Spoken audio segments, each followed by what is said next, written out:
네, 지난 주말에 충남의 아파트 지상주차장에서 15중 추돌 사고가 발생했는데요. 운전자가 급발진을 주장하고 나섰습니다. 하지만 급발진 사고는 입증 여부를 제조사가 아닌 운전자가 책임을 져야 해서 인정받기가 쉽지 않습니다. 네, 급발진 사고 소송의 쟁점이 무엇이고 또 입증 책임을 제조사가 아닌 운전자가 지는 게 과연 맞는 건지 또 해외 사례는 어떤지 함께 알아보겠습니다. 권용주 국민대 자동차 운송 디자인학과 겸임 교수 연결돼 있습니다. 나와 계시지요? 네, 안녕하세요. 네, 네. 안녕하세요. 하나하나 짚어보겠습니다. 먼저 충남에서 발생한 15중 추돌 사고요. 일단 현장 화면은 저희가 확보를 했는데 영상을 좀 보여주시고요. 어떻게 보십니까? 운전자는 급발진 사고라고 주장하고 있거든요. 기본적으로 일단은 주행 자체가 네, 15중을 할 정도로 이미 사고를 인지했음에도 불구하고 예, 멈추지 않을 사람은 없겠죠. 네네. 그러니까 이게 의도적으로 가속한 걸로 보기는 꽤 어렵다라는 판단은 충분히 낼 수가 있을 겁니다. 예, 그렇군요. 일단 경찰에서는 사고 원인을 조사하고 있는데 급발진 여부 알아볼 때 어떤 기관에서 어떤 것들을 조사합니까?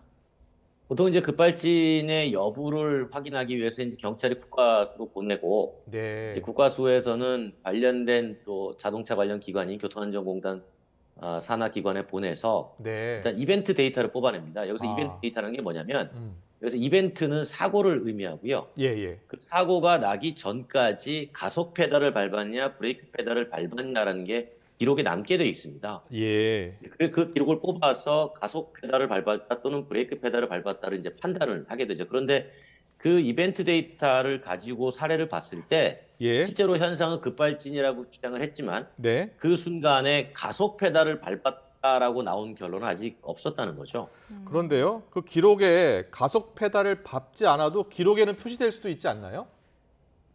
그러니까 이제 그 좀 전에 말씀하신 게 이제 그게 맹점인데 기본적으로 급발진 자체는 상식적인 현상이 아니잖아요. 네, 근데 자동차 안에 있는 그 전자장치 컴퓨터는 그 급발진 자체를 인식하지 못하고 그냥 예, 정상적인 작동으로 판단착오를 일으킬 수 있다는 거죠. 그렇군요. 그렇게 예, 되면은 그 기록 결과는 문제가 없음으로 나오게 되죠. 그렇다 보니까 아, 이 자체를 입증하기가 대단히 이제 어렵다는 거죠. 그렇군요. 네, 예, 이번에는 다른 급발진 사고를 함께 짚어보겠습니다. 지난해 12월 강릉에서 있었던 사고인데 영상을 좀 먼저 보여주시겠습니까? 네, 지난해 12월 강릉에서 60대 여성 운전자가 손주를 뒷좌석에 태우고 가다가 갑자기 차의 속도가 빨라집니다. 그래서 지하 통로에 추락하는 사고가 있었는데 그 1차로 추돌을 하고 나서 그 다음에도 속도를 줄이지 못하고 600m가량을 더 갑니다. 그러다가 왕복 4차로 도로를 넘어가서 지하 통로에 추락한 뒤에야 멈춰섰는데 이때 이제 손자는 사망을 했고요.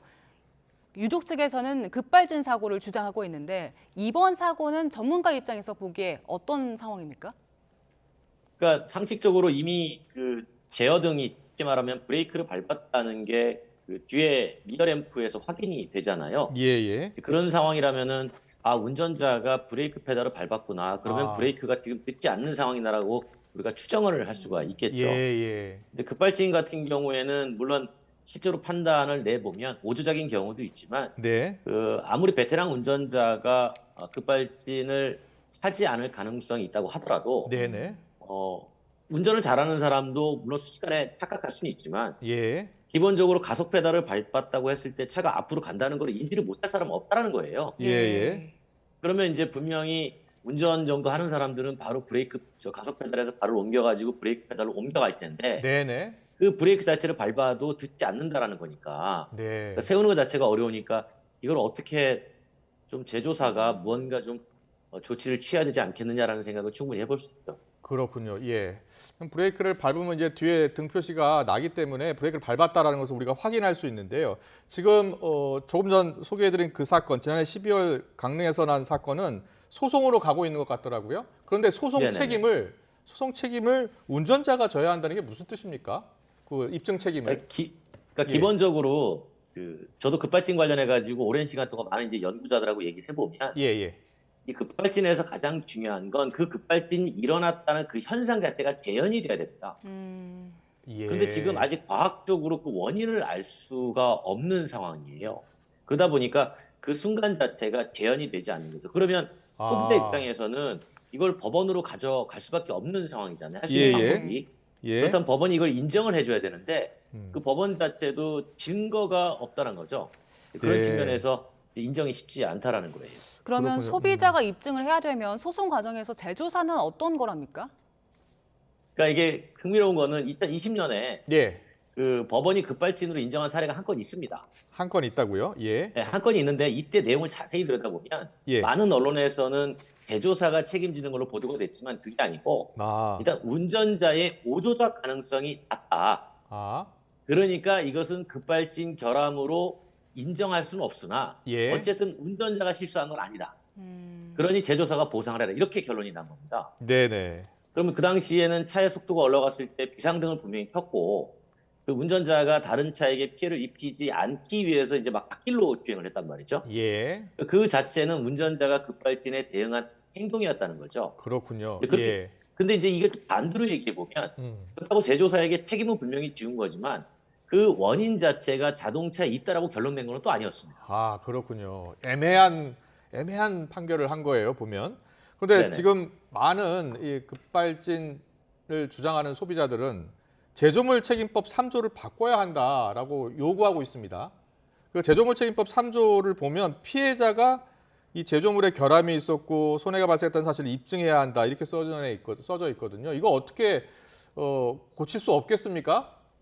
고쳐야죠. 이게 반대로 얘기하면 예, 제조사가 제조물에 결함이 없다라는 걸 역으로 인정하라는 거예요. 예, 이게 이제 미국 같은 경우는 제조사가 소비자에게 교환 환불 보상 등을 규정한 미국의 소비자 보호법이 있는데 이게 내용이 약간 비슷합니다. 쉽게 아. 말하면 제조사가 만든 제품에 문제가 없다는 걸 제조사 스스로 입증을 해라. 아, 예, 예. 예, 그렇지 않으면 보상을 해주도록 돼 있는 거죠. 그런데 이제 우리는 반대로 네, 소비자가 이게 문제가 있다라는 거를 입증을 하도록 해놨으니까 네. 조금은 미국과는 좀 차별이 좀 있는 그런 조항이니까 개선이 좀 필요한 부분은 없잖아 보입니다. 예, 교수님이 이제 이 문제 수년간 들여다봤으니까요. 이 법안이 왜 개정이 안 되는 거예요? 좀 전에 말씀드렸다시피 이게 제조사가 결함이 아니라는 거를 지금 입증을 해주고 있는데 그 제조사조차 아직 원인 파악을 할 수가 없는 상황이에요. 네. 그러다 네. 보니까 제조사도 원인을 모르고 소비자도 원인을 모르는데 미국 같은 경우는 그 원인의 책임을 제조사한테 보다 많이 지운 거고, 아, 예. 예. 그러다 보니까 이제 그 우리 같은 경우는 그 제조사의 결함을 약간 덜 인정하는 이제 그런 경향이 좀 있죠. 그래서 소비자 보호 조치 차원에서 보면 예. 무언가가 제조사에게 책임을 좀 더 지우는 상황으로 가는 게 맞지 않겠나 이제 그런 생각을 하는 거죠. 그런데 동시에 예. 제조사도 아직 원인 파악을 못하니까 네, 네. 정부가 좀 나서가지고 같이 원인 파악에 좀 더 많은 연구와 시간을 좀 들여야 될 필요성도 같이 제기가 되고 있는 겁니다. 예. 네. 국내에서 급발진으로 의심되는 사고들이 꽤 있었는데 이런 사고들이 그 소송으로 갈 경우 급발진으로 인정된 사례가 그동안에 있긴 했었습니까? 좀 전에 말씀드린 것처럼 이 급발진도 역사가 있어요. 예. 네. 그러니까 예전에 수동 변속기 차종이 많을 때는 급발진이 별로 없었는데 음. 자동 변속기가 등장하면서 급발진 사고가 많이 보고가 되기 시작합니다. 예, 예. 그래서 그때는 이게 운전자가 페달을 조작을 잘 못하는구나. 음. 그래가지고 쉽게 말하면 가속 페달을 밟았을 때와 브레이크 페달을 동시에 밟았을 때 가속 페달이 작동하지 않도록 설계를 바꿨거든요. 네. 그랬더니 많이 줄었습니다. 아. 음. 네, 이제 그런 상황에서도 역시 급발진이 계속 됐단 말이에요. 예, 예. 그래서 이제 그때 취한 조치가 변속기 자체에 무언가 문제가 있을 가능성이 있어서 예. 이제 변속기에도 뭔가 조치를 했더니 또 많이 줄었어요. 그러니까 여러 네. 가지 줄긴 했으나 그럼에도 불구하고 여전히 발생하니 이 자체는 제조물에 무언가 문제가 있다. 아. 그래서 여러 가지 연구를 시도하고 또 원인을 밝혀내라고 많은 노력을 했었습니다. 네. 그럼에도 네. 불구하고 원인을 밝혀내지 못하다 보니까 법원도 쉽사리 제조물의 결함으로 인정하기가 좀 어려웠던 거죠. 네. 해외에서는 급발진이 인정된 사례가 있었다고 들었습니다. 언제였고 어떤 사례였습니까? 이거는 이제 미국에서 토요타가 급발진 일으켰을 때 네. 2012년도에 의회가 나사에다가 원인 조사 의뢰를 합니다. 나사가 연구를 한 거예요. 아. 근데 나사도 그 당시에 실패했습니다. 근데 이거를 미국의 민간 소프트웨어 업체죠. 그 바라고 하는 회사가 30초 동안 급발진 재현에 성공을 해요. 예. 그래서 법원이 이걸 인정을 했던 거고 그때 이제 토요타가 미국의 법무부하고 합의해가지고 1조 2,800억 원 정도 이제 벌금을 합의를 하죠.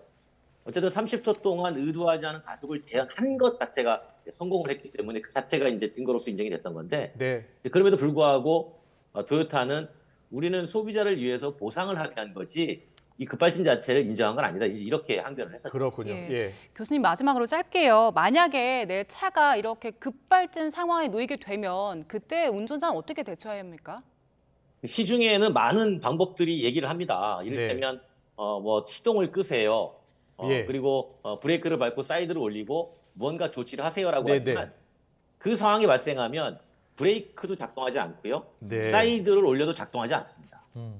그렇기 때문에 가장 좋은 방법은 결국은 속도를 줄이는 방법인데 자동차 안에서는 어떤 기기장치도 작동을 하지 않기 때문에 결국은 무언가 부딪힐 수 있는 것 하지만 피해가 최소화되는 것을 끊임없이 부딪히면서 속도를 줄이는 방법밖에 없는 거예요. 그렇군요. 네, 네, 물론 알겠습니다. 할 수 있는 건 다 하지만 네, 네. 네. 작동 안 하는데 할 수 있는 방법은 운전자가 결국은 본인이 피해를 입으면서 계속 속도를 줄이는 방법밖에 없는 거죠. 그렇군요. 알겠습니다.